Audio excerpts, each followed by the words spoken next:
ginagawa ninyo! Mali ah! Wala pa akong tinatanong sa'yo, sumasagot ka na. Sasabihin mo lang sa amin kung saan nagtatago si Tanggol. Pagkatapos doon, malayo na kayo makakaalis. Hindi namin alam kung saan nagtatago si Tanggol! Hindi mo alam? Dahil patayin niyo ako, hindi ko sasabihin ko nasa dangay niya po. Hindi ko siya pagkaanulo! Sige! Palambutin niyo muna mga yan. Kakanta din yan. Tignan natin kung hanggang saan ang tigas mo. Nilam!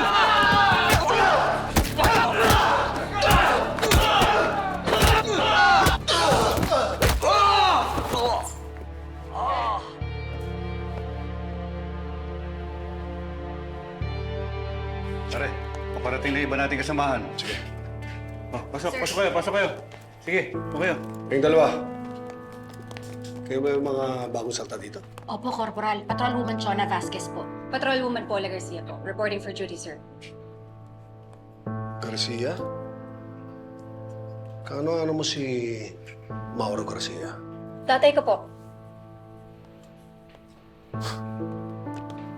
Kita mo nga naman, ang liit ng mundo. Dati kong kasama yung tatay mo sa trabaho. Kaya lang nasibak siya sa serbisyo. Alam mo bakit? Dahil isa siyang tiwaling pulis. Sa pagkakalam ko, nagnakaw siya ng kumpiskadong droga at pagkatapos binenta niya. Kung walang galang na po, pero matagal na panahon na po yan, Corporal. Inosente po yung tatay ko. Na-set up lang po siya. Hindi na ako interesado sa kasinuli ng tatay mo. Dahil wala na siya sa serbisyo. Pero ikaw, nagsisimula ka pa lang. Mapagkakatiwalaan ba kita o tutulad ka sa tatay mo? Nandito po ako para magsilbi, sir. Tingnan natin. Pare, kompleto na. Makinig kayo. Pupuntahan natin at babantayan ang ulo ng Montenegro Drug Syndicate na si Ramon Montenegro. Isang makapangyarihan at maimpluwensyang bilanggo natin sa mundo ng mga mafia. Kaya sigurado ako maraming magtatangkang iligtas siya. Lalo na yung demonyo niyang anak na si Tanggol Montenegro. Matagal ko nang hinahanap at tinutugis si Ramon. Kaya ngayon nasa kamay na natin siya, hinding-hindi siya pwede makawala. Naintindihan niyo? Sir! Yes, sir! Let's move! Tara.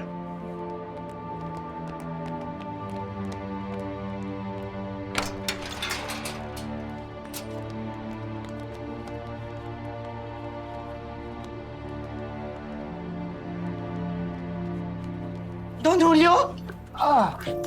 Don Julio! Siko! Don Julio! Don Julio! Ano nangyari?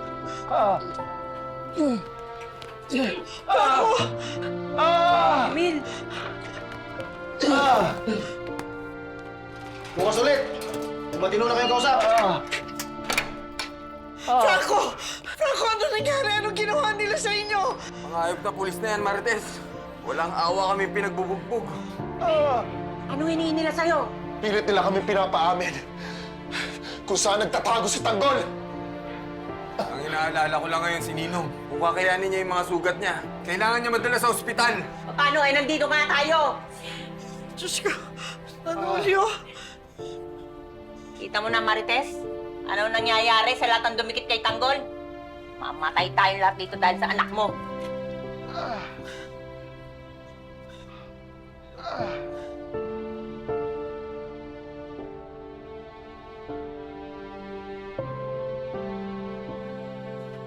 Tanggol, mas mabuti pa magpalit muna kayong damit.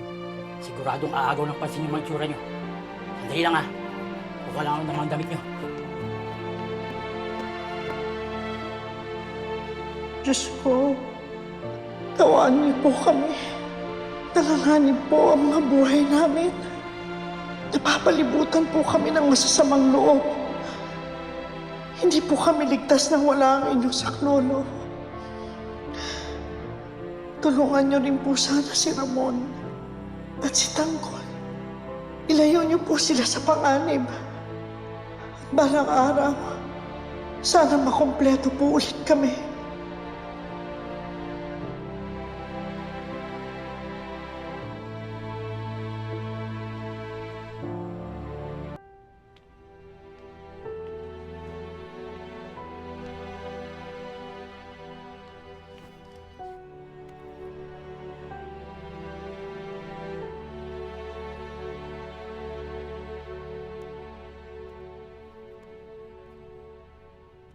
Poong Nazareno, bantayan niyo po si Marites na pinakulong at pinagdudusan ng mga girero. Naway makalaya siya agad at makapiling naming muli. Diyos ko, gabayan niyo po si Tanggol mula sa kasamaan ng mga girero.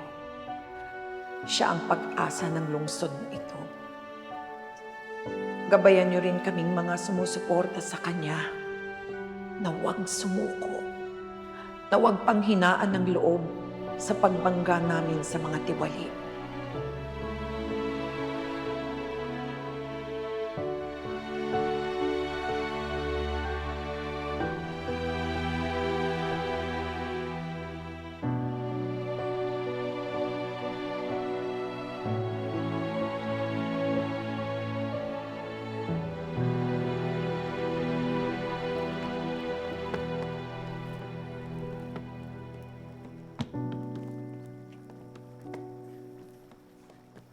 Tanggol, sigurado ba kayong kaya nyo? Di ba pagpapakamatay itong gagawin ninyo? Siguradong maraming pulis na nakakalat sa ospital. Baka hindi pa kayo makalapit, patay kayo agad. Wala na kami magagawa, Mampay. Kinakailangan ko iligtas ang papa ko. Pero Tanggol, mag-ingat pa rin kayo. Sana makabalik kayo lahat ng buhay. Tanggol, nandiyan yung mga bangka. Ate Ma, kung hindi kami makabalik luwas ng maga, ang ibig sabihin patay na kaming lahat. Ituloy niyo na ang pagpunta sa probinsya.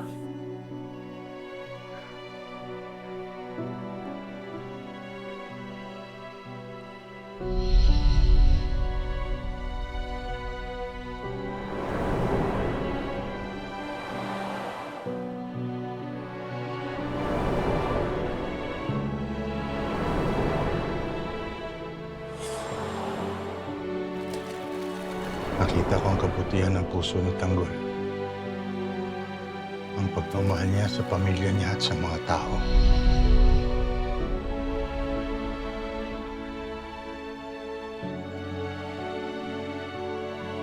Yun nga din yung nakita ko, Papo eh.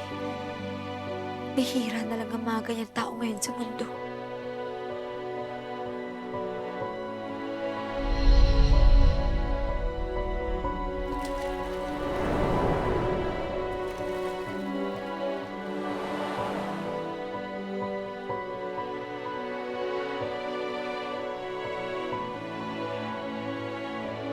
Kawawa naman kung mamamatay sila. Papo, ano sa tingin nyo? Aantayin pa ba natin si Tanggol o umalis na rin tayo? Baka matuntun tayo ng mga gerero dito. Hihintayin natin si Tanggol. Hihintayin natin siya makabalik kasama ang papa niya. Sana nga mailigtas nila ang papa niya.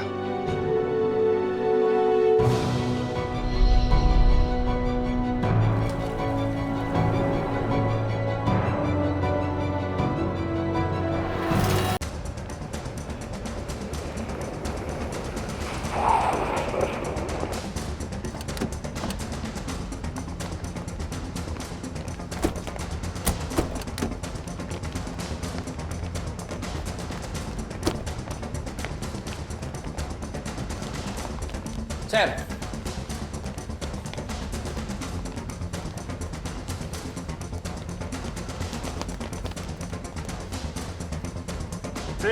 Shoot! Palibutan ng buong ospital. I want eyes everywhere. Garcia, Santos, Rivera, siguraduhin niyo may tao about floor. Kami nang bahala sa fifth floor kung nasaan si Ramon Montenegro. The rest, sumama sa akin. Move!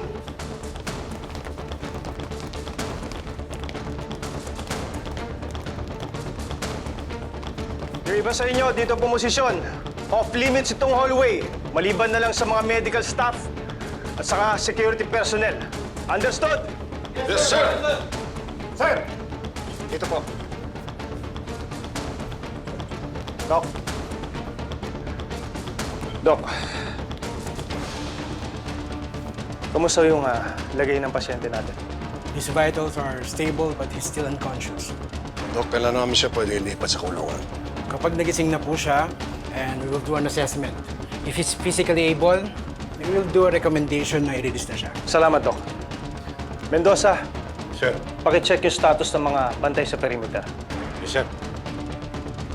Sir, pwede ba ako magbabantay sa bilanggo?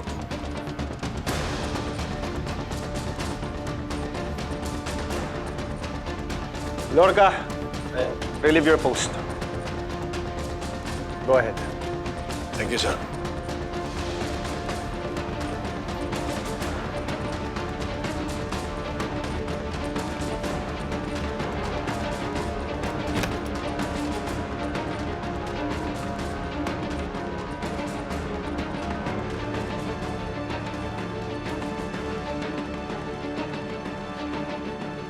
Ang tagal kong inintay pagkakataong ito para singilin ka sa mga kasalanan mo sa akin.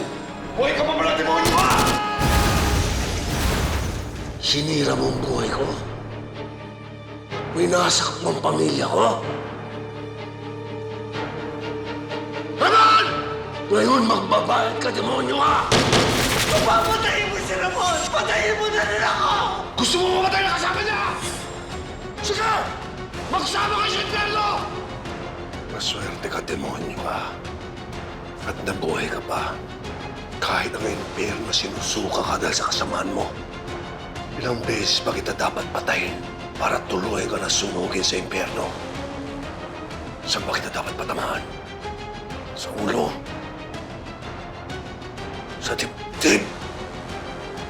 Kapag binuhay pa kita, guguloy mo pa din ang buhay ko. Kaya hindi ko nahayaang mangyari yun.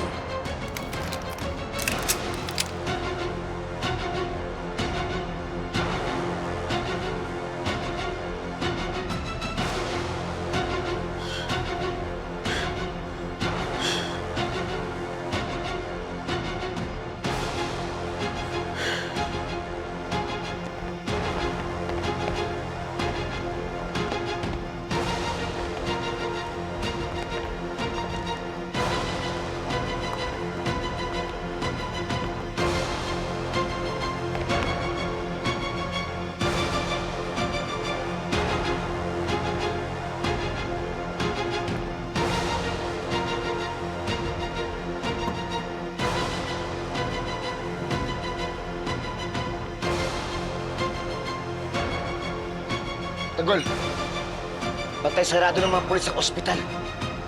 Mahirapan tayo makapasok doon.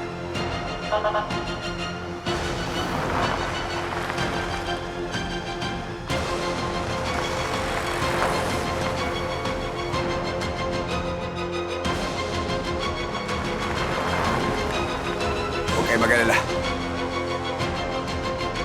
May plano ako.